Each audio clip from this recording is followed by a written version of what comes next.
Ravi de vous retrouver sur ces plateaux. Mesdames et messieurs, bonjour et bienvenue dans Parlons-en, l'émission qui donne la parole aux vraies questions de la société. Aujourd'hui, nous posons une question essentielle. La jeunesse a-t-elle encore des repères aujourd'hui?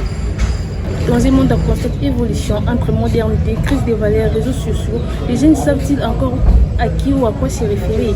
Pour en discuter, j'ai reçu M. Ezosi Matadi, licencié en informatique et observateur engagé dans les sujets qui concernent notre génération. M. Ezosi Matadi, bonjour. Bonjour et merci Madame Jessica Mbosso pour l'invitation. Merci M. Ezosi Matadi d'avoir accepté notre invitation. Pour commencer déjà, selon vous, qu'est-ce qu'est un repère pour un jeune aujourd'hui? Bon, pour un jeune aujourd'hui, je dirais un repère est un point de référence stable qui nous aide, nous les jeunes, à s'orienter, à faire des choix ou encore à comprendre les biens et les mal, tout comme la morale. Et puis je dirais un repère pour Nabiso Bajen. Moi, je suis repère, je suis déjà Moutou, tout le valeur où ils sont Nabiso Bajen. Tout est bandé ni ko salo bina biso pas battu tout ça battement baza un peu tout ok. Est-ce que vous pensez que les jeunes manquent de repères aujourd'hui? Aujourd'hui, bon, la question est trop extravagante. Je dirais que les jeunes ne manquent pas de repères aujourd'hui. Nous avons des repères, mais ces repères sont limités. Pourquoi? Comment? Oui, les repères sont limités, je dirais. Nous avons des repères. Actuellement, surtout nous à Kinshasa ou encore en RDC, on a des repères tels que la famille, l'école, la culture et la religion. Mais ces repères sont limités par rapport au monde actuel. Le monde actuel. Explique. L'explication par rapport au monde actuel, je dirais sur les réseaux sociaux par exemple. Alors, tu penses que les réseaux sociaux influencent-ils négativement ou positivement les jeunes aujourd'hui? Aujourd'hui, vraiment, dans le monde actuel, dans le temps présent, je dirais que les réseaux sociaux influencent négativement les repères chez nous, les jeunes. Négativement? Oui. Comment? Bon, je dirais négativement parce que, premièrement, en RDC ou encore dans notre ville, Kinshasa, négativement parlant, les jeunes, nous sommes d'abord dans la famille. Avant la famille, c'est une base moins solide. Dernièrement, sur un post de mes contacts sur WhatsApp, nakutana na post ya amimo wana kumagi avant de la famille biso bandoka ti la biso ti ba 16h aux asous libanda te. Pourquoi? Ba repère wana ezali ba repère moko fondamentaux. Tant ba parents bandoy bisa biso bongo. Mais aujourd'hui, les asous bongo te. L'acheter côté ba parents et puis ba crise économique, ba père bazo bima tongo bazo ngakokwa. Côté déjà famille, ba repère économique ko bongo. Et puis surtout côté éducation. Dans des éducations avant, l'éducation c'est une base solide de transmission de sagesse et intelligence. Mais l'éducation est quitta, toujours la gratuité d'enseignement, n'a pas marre enseignement n'a pas est quitta vraiment dans un n'engagement que bah repère tous les vraiment té. Et ça ban belé vraiment préféré ou encore biso ba jeune vraiment préféré mbongo que classe. Moi non no ba à classe té masi mané balar. Et puis ton cœur va côté culturel. Babiso peut-être na babino ton ando ko la ba jez alara ba nzango ba aina et encore to ando beta ba facile de là où je viens et ça na ba vacances boy au monde na biso tout des groupe de jeunes ba massa to kanga mi to ke facile peut-être ba côté nga alara ya vient wana en organiser ba facile fort to ke to beta et ça la to ko ça ba repère na biso to ko ça ba lien mais aujourd'hui moi na habite aux détente pour lui c'est détente. Les apprenants à se concentrer sur TikTok, à créer des contenus, à se Pinterest, WhatsApp, Viber et les autres réseaux sociaux. Et encore, je dirais, côté Tali, église. Dans des églises, oui, jusqu'à présent, ça vraiment source monnaie de stabilité morale. Dans les églises, tu vas apprendre la morale. Mais surtout, tout le temps, on a les lois de morale. Oui, des églises, j'ai fait exception aux églises catholiques. Jusqu'à présent, tu regardes toujours bon moral na biso.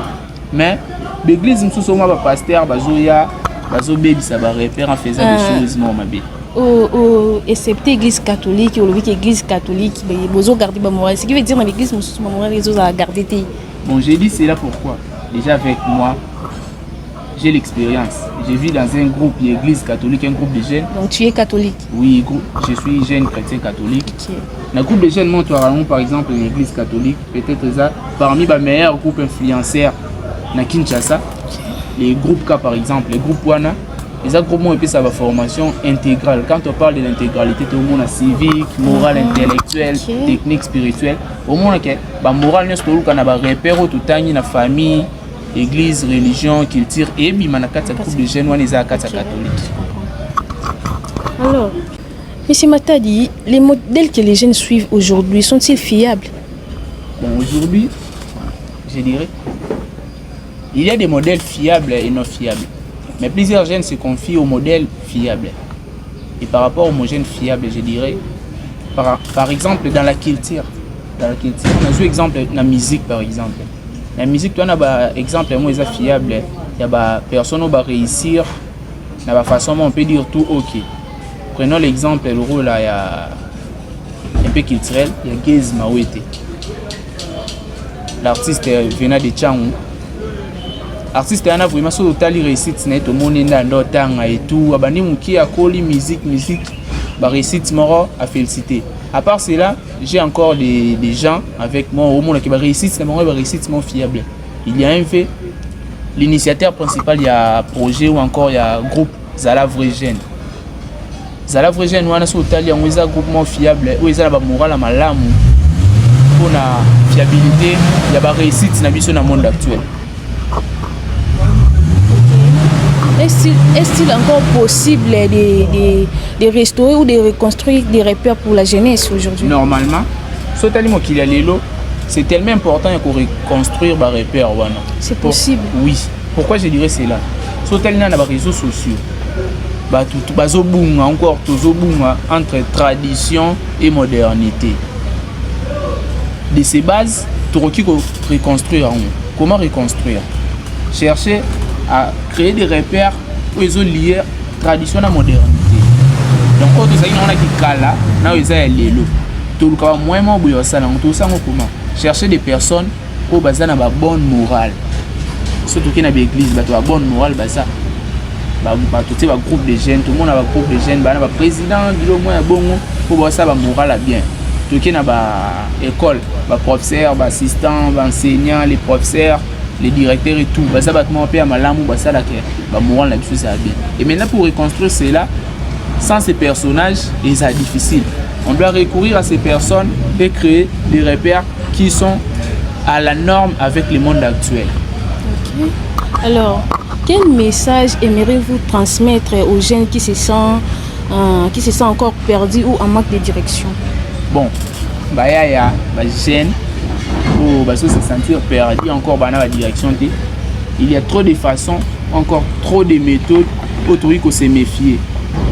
Trop de personnes à se méfier ou de trop des endroits à se confier. Je dirais ceci, vraiment ça va gêner, il y a Kinshasa, RDC ou encore le monde entier. Il y a un frère, Ilo Alves, avec ses projets, slogans, on sait où se confier entre famille ou la rue. Le choix est simple, entre église ou être païen, entre éducation ou être non formé. Donc, tout le monde famille est base solide, éducation. Il y a un ça la biso tout ça tout est les maliboso tout ça toute chose culture et ça la biso pekaka donc tout le monde tout ça va vrai gêne et surtout tout ça la no stress. Avant de terminer et je sais, souhaitez-vous adresser une dédicace ou un mot de la fin aux jeunes qui nous suivent maintenant? Merci Mbosso pour la parole. Pour notre clore émission, na bandana koloba biso ba jeune to bunga nzela te. Nenge Ilo Alves alobara. Donc to bunga vraiment nzela te to za la ba vrai jeune. To za ba vrai jeune en cherchant des repères par rapport à ba autres zanango ou encore na ba autres cités qui sont la famille, les églises, la culture ou encore les écoles pour l'éducation.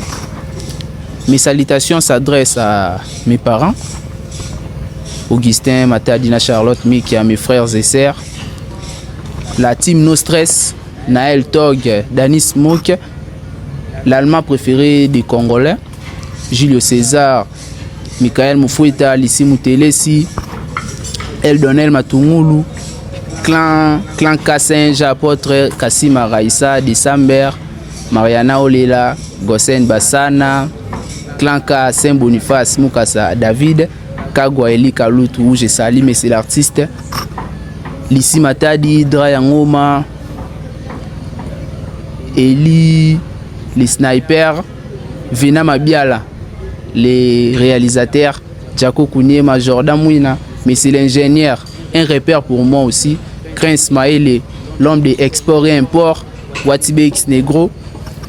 Donc, on a tangi, merci vraiment. Tobung Anzilate, Antonio Weiss, Ilo Alves.